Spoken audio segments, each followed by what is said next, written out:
الحمدللہ والسلام علی رسول اللہ، اما بعد۔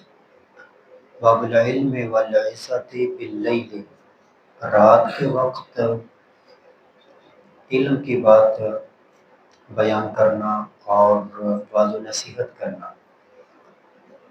قال حدثنا صدقۃ قال اخبرنا ابن عیینۃ عن معبد عن الزہری عن ہند عن ام سلمۃ، ام المومنین ام سلمہ رضی اللہ عنہا سے روایت ہے، قالت کہتی ہیں، استيقظ النبی، نبی کریم صلی اللہ علیہ وسلم بیدار ہوئے، ذات لیلۃ، ایک رات، فقال، کہا، سبحان اللہ، یعنی بیدار ہوئے، رات سوئے ہوئے بیدار ہوئے اور کہا سبحان اللہ۔ یہاں سبحان اللہ تعجب کے معنی میں ہے کہ آپ کسی بات پر تعجب کر رہے ہیں، آگے اس کا ذکر آ رہا ہے۔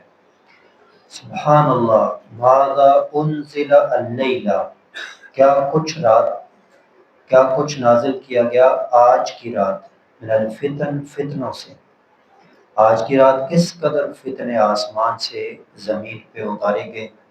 وماذا فتح، اور کیا کچھ کھول دیا گیا، من الخزائن، خزائن سے، کس قدر خزائن، خزانوں کے دروازے کھول دیے گئے۔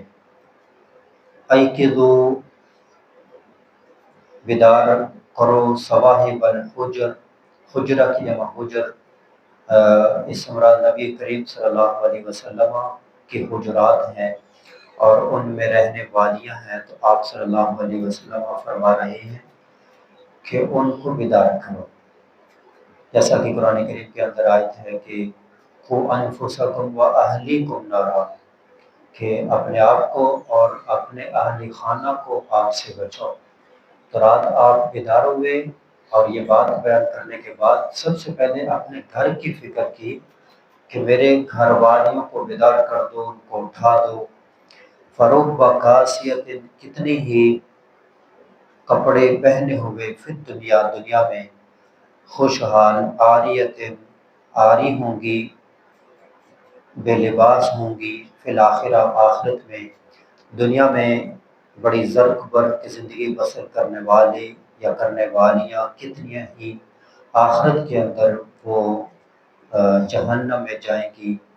تو آخرت کے لیے تیاری کر لو، اس دنیا کے اندر نیک اعمال کر لو۔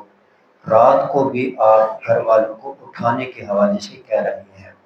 آپ سو گئے تھے، پھر بیدار ہوئے اور یہ علم کی بات کی جو آپ کو اسی وقت معلوم ہوئی، اور پھر گھر والوں کو عبادت کی طرف راغب کرنے کے حوالے سے بات کی، تو خود بھی عبادت کی طرف آگے بڑھیں اور گھر والوں کو بھی عبادت میں آگے بڑھنے کی تلقین کریں۔ وَأْمُرْ أَهْلَكَ بِالصَّلَاةِ وَاصْطَبِرْ عَلَيْهَا، خود بھی نماز پڑھیں اور گھر والوں کو بھی نماز پڑھنے کی تلقین کریں۔ وَاصْطَبِرْ عَلَيْهَا، اور اس پر صبر، دوام، مستقل مزاجی کے ساتھ عمل کریں۔ اللہ کریم توفیق عطا فرمائے۔ وَمَا عَلَيَّ إِلَّا الْبَلَاغُ۔